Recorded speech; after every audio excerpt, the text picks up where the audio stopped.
रूस ने इस वक्त 3 मोर्चों पर युद्ध शुरू कर दिया है, जहां यूक्रेन पर एक एक दिन में 600 हवाई हमले हो रहे हैं, तो वहीं पोलैंड में ड्रोन से गदर मचाने के बाद अब रूसी सेना ने अपने मिग 31 जेट से नेटो देश एस्टोनिया में कोहराम मचा दिया है।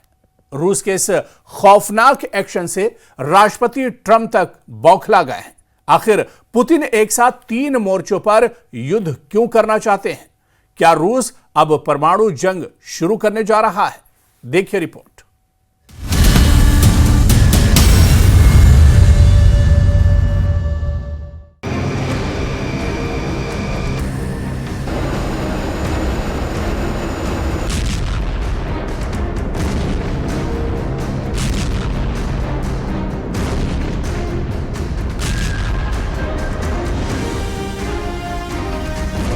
तीन मोर्चों पर पुतिन का युद्ध, डरपोक है ट्रंप, खौफ में नेटो।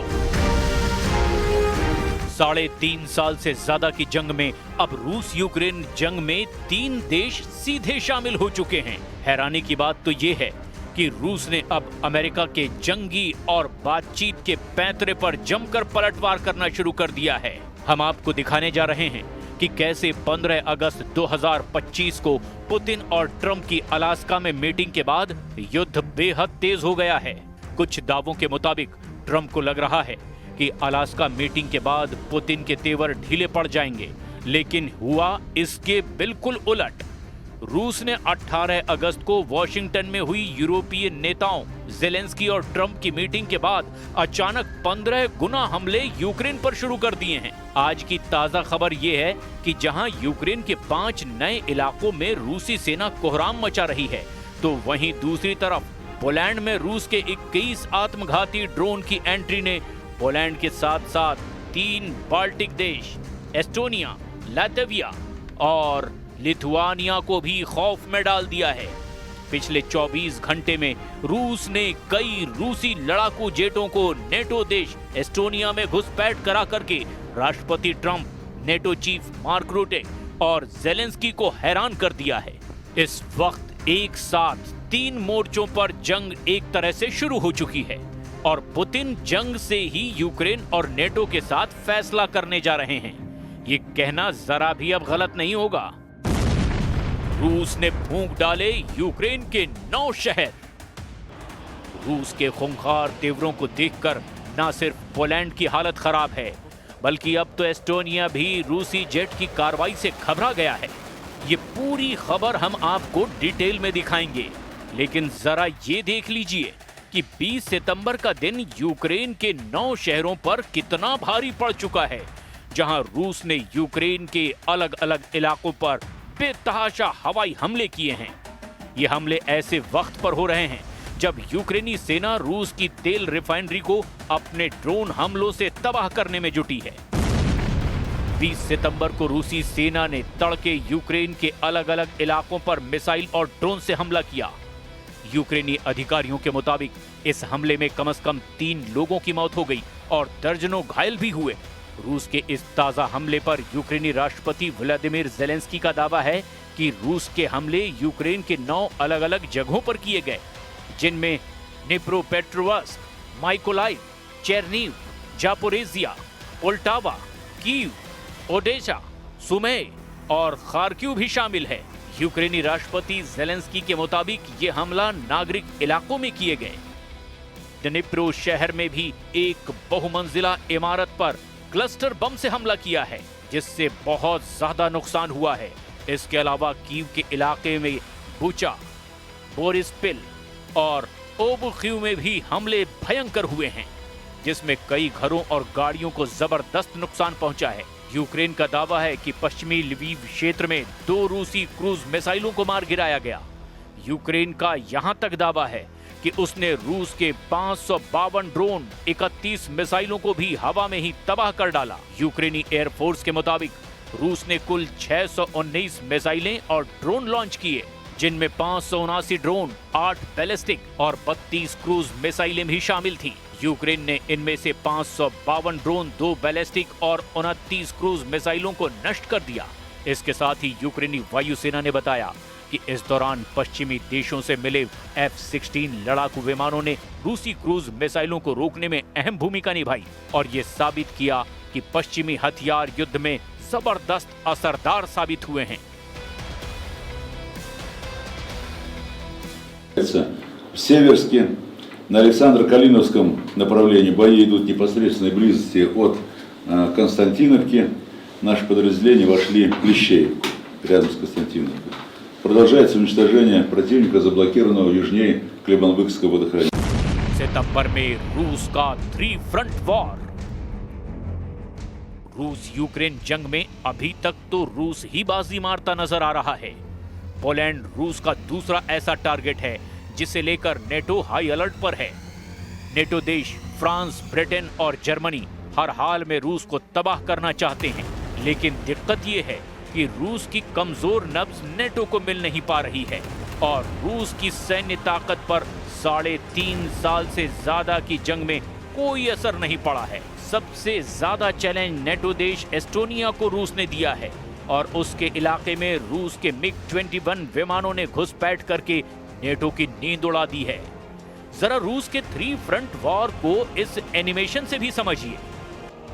यूक्रेन पर 4000 हवाई हमले, पोलैंड पर 21 ड्रोन से हमले, एस्टोनिया में रूसी जेट की घुसपैठ।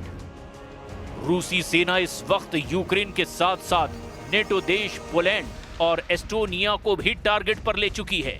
जो आंकड़े सितंबर महीने में आए हैं उसके मुताबिक रूसी सेना अब तक 4000 से ज्यादा हवाई हमले यूक्रेन पर कर चुका है, जबकि पोलैंड में रूस के 21 आत्मघाती ड्रोन के फटने से कोहराम मचा है।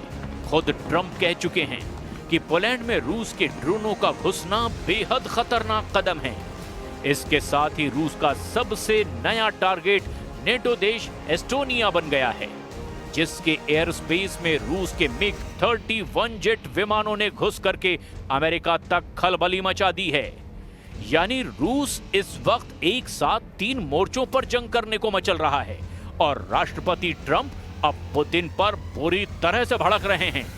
रूस की इस सैन्य कार्रवाई को रूस के लिए ही बेहद घातक बता रहे हैं।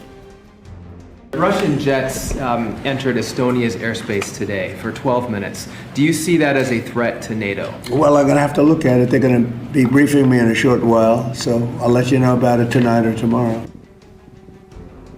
एस्टोनिया में रूसी लड़ाकू जेटों के हवाई क्षेत्र में घुसपैठ की घटना ने अंतर्राष्ट्रीय तनाव को काफी बढ़ा दिया है।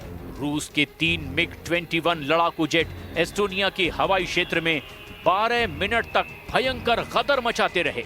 इस दौरान नेटो ने अपने F-35 लड़ाकू जेट भेजे। हालांकि नेटो की इस प्रतिक्रिया की तुलना 2015 में तुर्की के जवाब से की जा रही है, जब तुर्की ने अपने हवाई क्षेत्र के उल्लंघन के 17 सेकंड के अंदर ही रूसी सुखोई 24 जेट को मार गिराया था। यूरोपीय संघ ने भी इस घटना पर कड़ी प्रतिक्रिया व्यक्त की है और रूस के खिलाफ 19वें प्रतिबंध को मंजूरी देने की तैयारी कर रहा है। ज़ेलेंस्की का बहुत बड़ा दावा, 2 बड़े हमले करने जा रहा है रूस।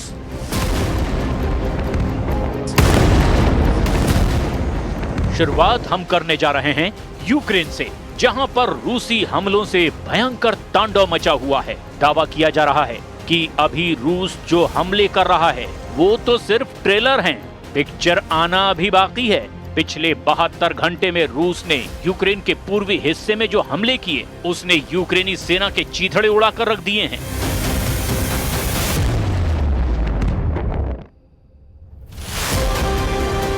रूस की सरकारी समाचार एजेंसी TASS ने रक्षा मंत्रालय के हवाले से बताया कि पिछले दिनों अग्रिम मोर्चे पर लड़ाई के दौरान यूक्रेनी सेना के 1,500 से ज्यादा सैनिक मारे गए। हालांकि यूक्रेन ने इस दावे की पुष्टि नहीं की है। यूक्रेनी सशस्त्र बलों के जनरल स्टाफ ने इतना जरूर माना कि पिछले दिनों रूस ने अनुमानित 1020 सैनिकों के साथ साथ 360 मानव रहित हवाई वाहनों और 36 तोपखानों प्रणालियों को भी खो दिया है। कुछ रिपोर्ट में दावा किया गया कि रूस ने यूक्रेन के कीव और पोल्टावा शहरों पर ड्रोन हमले किए हैं। इन हमलों में कई लोग घायल हुए हैं और एक गैस स्टेशन को भी काफी नुकसान हुआ है।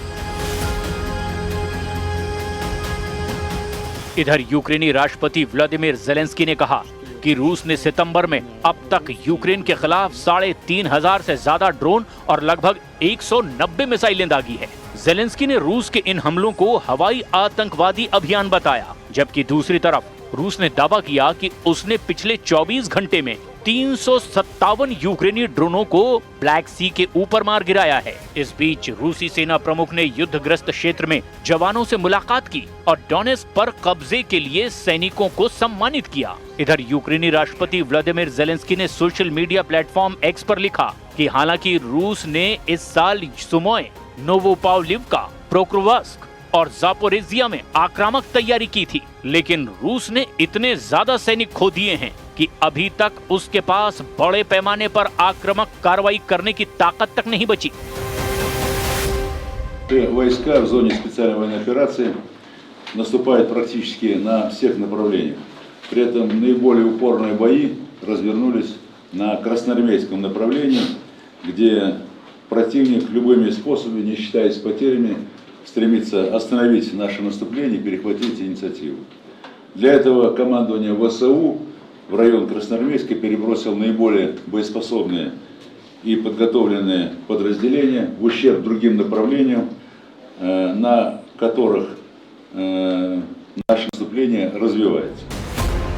नेटो के साथ पोलैंड, ऑपरेशन एनाकोंडा।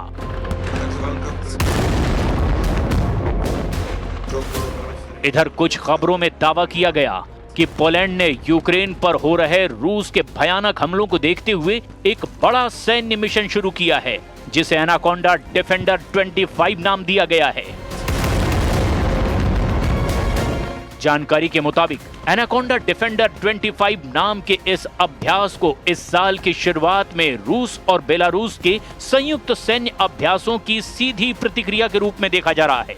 1 सितंबर से शुरू हुए इस बड़े पैमाने के अभियान में नेटो सहयोगियों के साथ पोलिश सेना के 3,000 से ज्यादा सैनिक शामिल हैं। आधिकारिक रिपोर्ट के मुताबिक इस अभ्यास में टैंक, बख्तरबंद वाहन, विमान जैसे 600 से ज्यादा भारी सैन्य उपकरणों की तैनाती शामिल की गई है।